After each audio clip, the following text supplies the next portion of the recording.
need to be able to see the, I guess I can see it. I have 15 minutes for 30 years, so that's half a minute. So I want you all to be awake so that, now, is there a pointer here?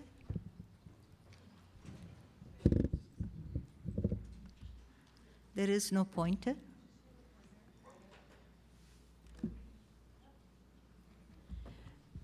Okay, that's 1 minute gone. Thank you very much. Which one? That's the laser pointer right there, and that's to advance the slide. That's the forward. Yes. All right, next. Okay. I thank the organization and Paige in particular for giving me this opportunity, however short.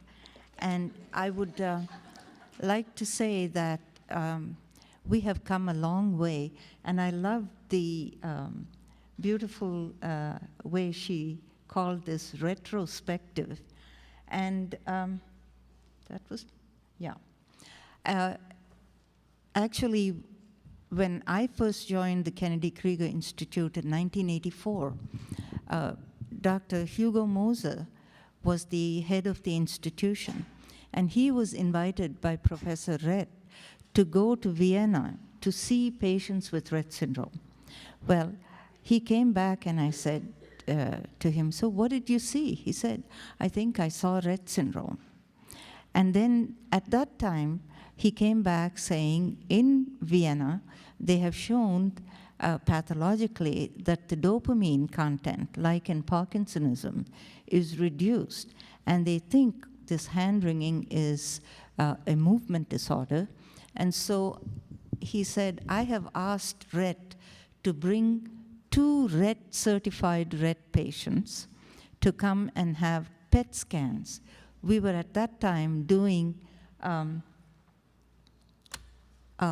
positron-emitting tomography studies in which we could look at the brain and look at specific neurotransmitters being taken up by the brain. So Rett came on January 2nd, 1985, and he brought 2 patients and a whole retinue of residents, nurses, etc. And at that time, we did the first PET scan using studies to look at the dopamine D2 receptors in the basal ganglia of children with Rett syndrome. And we have since shown that it is lowered, but it is in the low normal range compared to normal controls. And this is Dr. Dean Wong, and he is sticking his boss's head in the PET scanner for the first time. This is not the Rett patient. And so that is how we began doing the studies. But by November, December, Hugo Moser organized a very large conference on bringing in about 110 members from all over the scientific community from all over the world to discuss Rett syndrome. And there are some very interesting faces that you can see here. You can see, I think Dr. Percy is right there.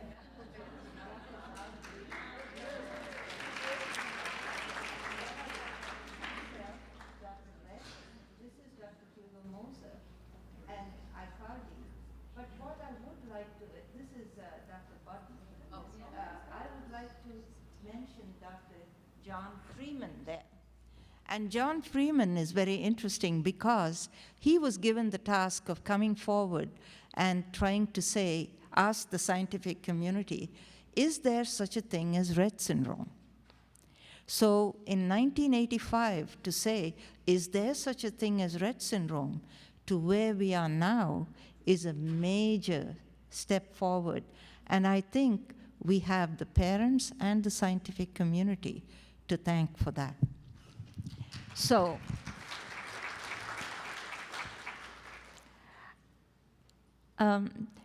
this is when we were young and bushy-tailed and had color that was color of hair that was natural. And we have Dr. Whit Engstrom here. This is at the scientific get-together, and for the first time, I saw 40 patients with Rett syndrome, from 0 to 40. And it was mind-blowing, and I wondered if it truly existed.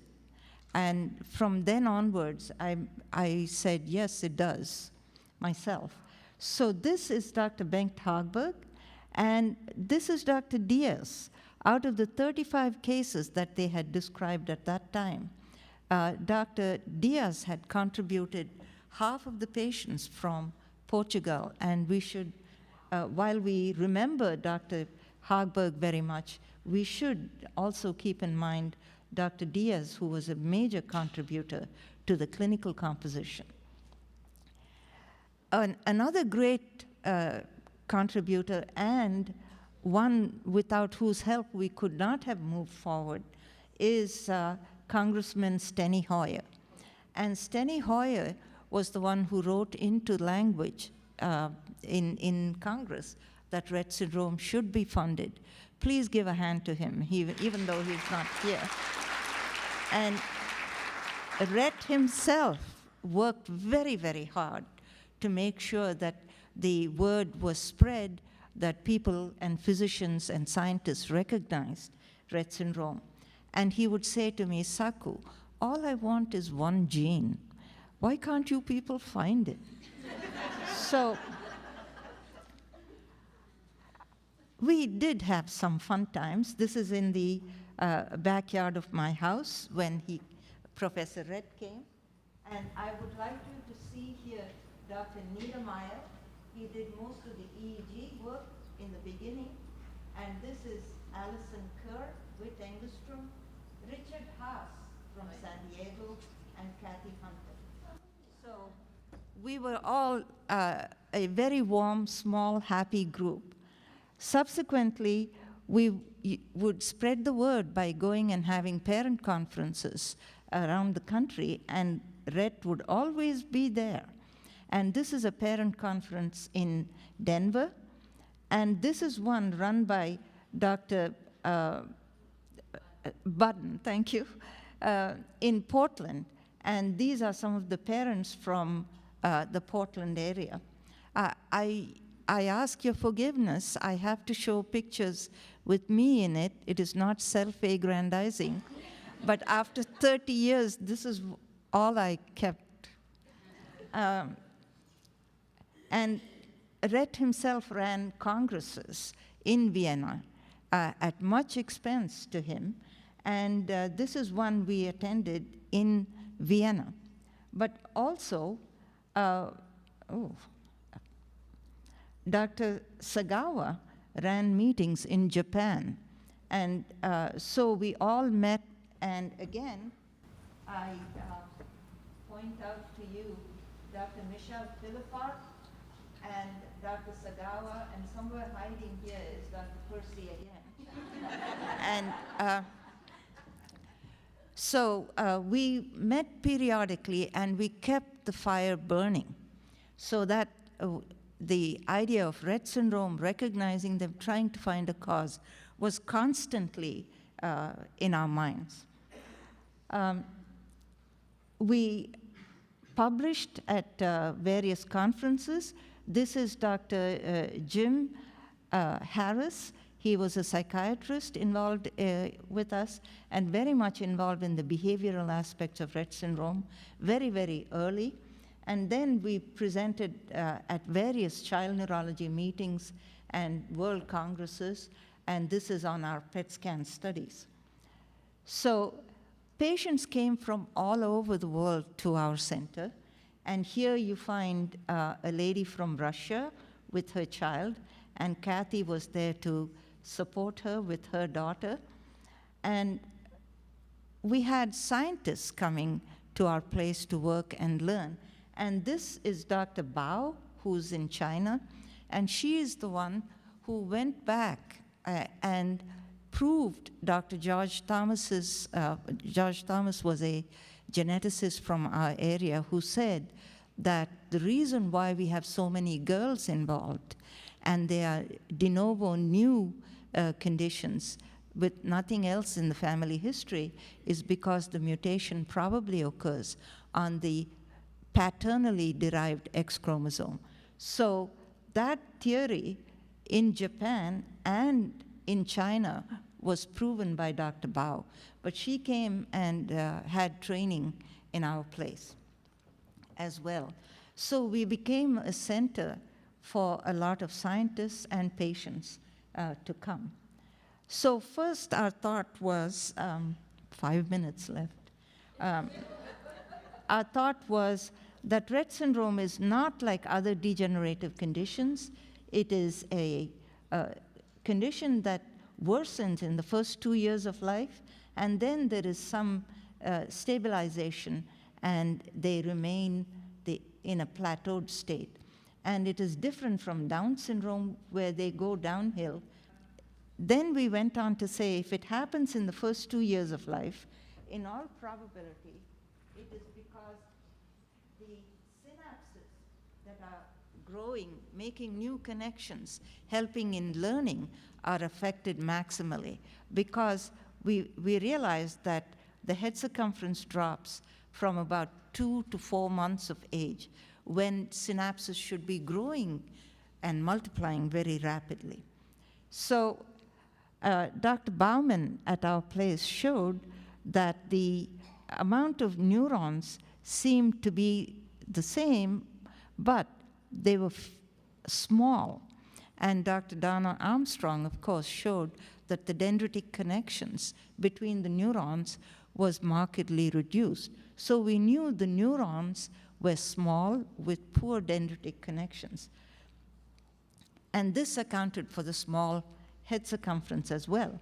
But then with Peter Huttenlocker, we showed that in children, in Rett syndrome children compared to controls, the number of synapses was about half. So you can see, and at different ages.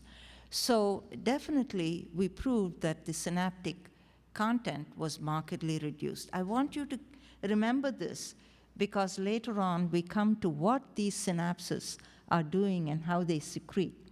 So then we went on to show in a Brazilian family that had 3 affected siblings that it was the maternally derived X that was common at the tip in the Q28 region.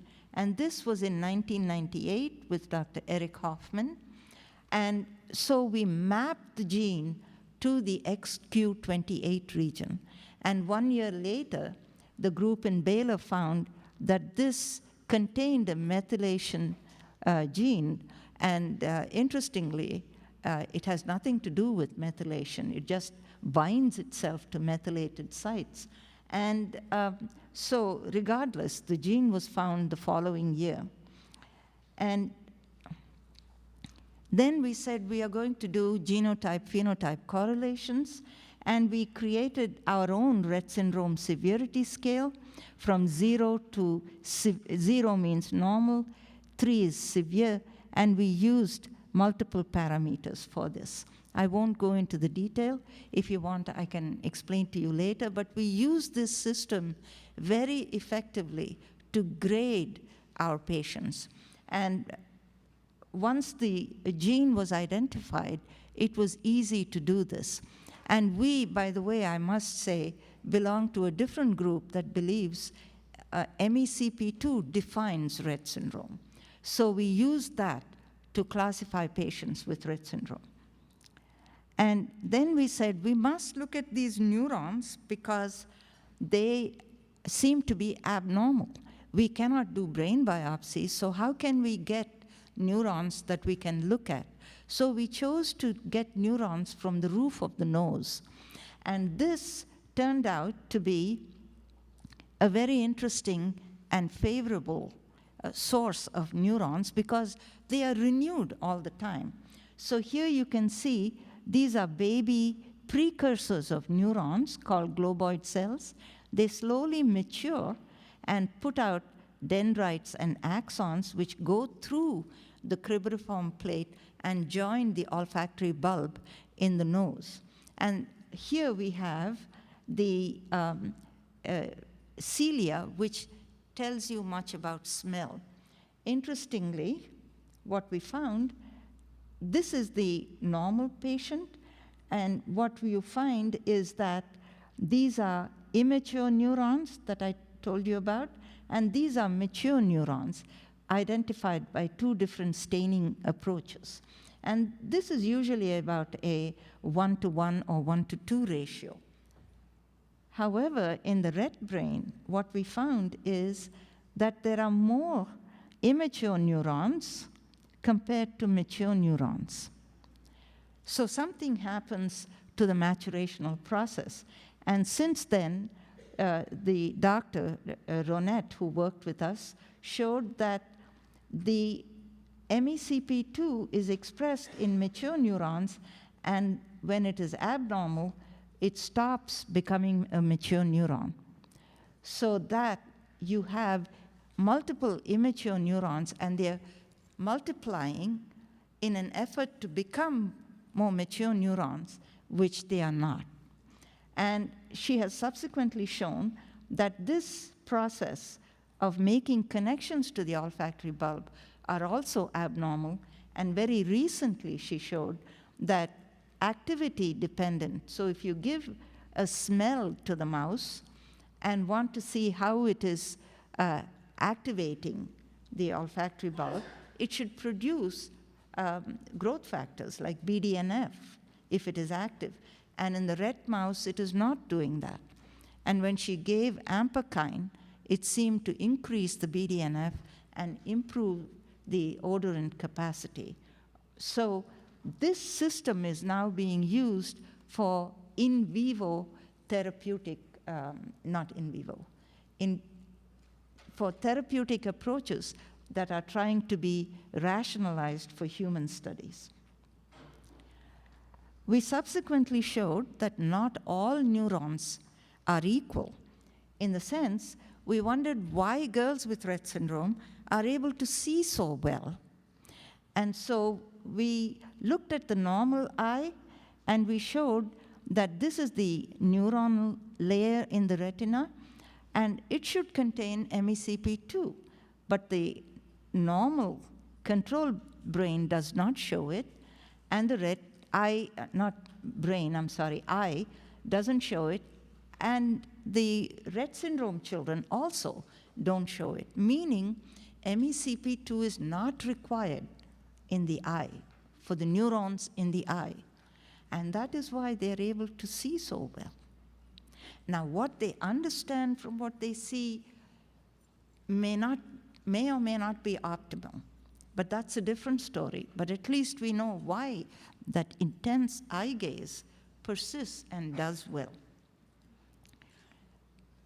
Next, we showed that the coldness of the feet is due to a autonomic dysfunction. This is a young child who inadvertently, during spinal surgery, had a sympathectomy. And that leg became warm and bigger, whereas the other foot, where the sympathetic system was intact, remained cold and small. So we know that there is some kind of sympathetic overactivity that causes this change in the feet, causing them to be blue, cold, small, not developing appropriately. We do not advocate sympathectomy as a treatment, but at least we try to understand the biological basis. We also showed that constipation was a severe problem. This is a 2-year-old child who had a barium enema showing marked distension of the bowel, but there is complete emptying. I will not go into detail because Dr. Kufari from our place has done some exciting studies with Dr. Darbari, and he will show you what we found in terms of problems here. We also showed, using neuroimaging techniques, that by doing DTI, or diffusion tensor imaging, which looks at brain tracts that specific tracts involved in speech are affected in girls differentially. That is, those who speak, like the control patients, had normal amount of these fibers, whereas those who did not seemed to have much less. So clearly, this is something that is relevant to the status of certain fibers in the brain and not necessarily due to the mutation. And here we showed by what is called spectroscopy, MR spectroscopy, that the amount of NAA, which is the axonal content in the brain, is due to, is reduced with increasing severity. So the more the clinical severity, and here we used our severity scale effectively to show that the amount of NAA is much less if your severity is greater. So next we come to the important phase of our study, and this is where I ask Paige to give me a couple of minutes, please. And here we showed in the brain of children with Rett syndrome, this is a 2-year-old child, that there was marked increase in the amount of NMDA glutamate receptors. Glutamate is a neurotransmitter in the brain, and you need it, that and its receptor, particularly the NMDA receptor, to show that you are listening to me. Learning, memory, all of these, attention, require this excitatory transmitter and this NMDA receptor. A few years later, from Dr. Rikkonen from Finland showed that the amount of glutamate is also markedly increased in children with Rett syndrome. And here, Dr. Mary Blue, who did this study in the humans, showed that also in the mouse model, the lower one is the mouse model, she showed that at 2 weeks, which is in the top right, the mouse model shows marked increase, and below at 7 weeks, it is much less than the control animal. And we also showed by spectroscopy that there is marked increase in glutamate, just like is in the CSF. You can show this in vivo, and that is increased under 10 years of age. So clearly, increased glutamate, increased NMDA receptors, which are excitotoxic. Too much of a good thing is not necessarily good. And so we, that is what our dextromethorphan treatment is based on. And in the initial open label study, we showed that there was improvement not in any of the Mullen scales, but in receptive and expressive and in visual reception. The children showed improvement which was statistically significant. If I can show with the pointer the statistics. So we are pleased, and therefore we came next into the placebo-controlled trial. So our present ongoing studies include Dr. Smith-Dix, who is going to try novel therapies. Dr. Cullum and Accardo are doing sleep in Rett syndrome and mouse models. And Dr. J. Shapiro and Mary Blue are studying bone involvement and novel therapies in the Rett and the Rett girls and mouse models. And the cardiologists who will continue the evaluation. We are not so impressed with the QPC changes in the girls with Rett syndrome, unless there is a family history, as Dr. Percy suggested. And Dr. Tufari and Khan are nutritionists and GR, and they have some exciting information to share with you. And very recently, Dr. Srivastava and Gupta are going to be studying autonomic dysfunction. We have also started a after all these years, we just saw a lot of Rett patients, but when the parents stated that they have to go and see multiple specialists, we suggested that that we will have a multidisciplinary clinic where we will have all the specialists that they want to see at the same place, and all these specialists will be talking to each other. And that is going to start July 24th. So I want to say that we are a cast of 1,000 people, and you can see till very recently, Dr. Kaufman, I think there, was in our place and has moved to Boston. But we have many people who continue to contribute to the ongoing research in Rett syndrome. Thank you very much. Thank you, Paige.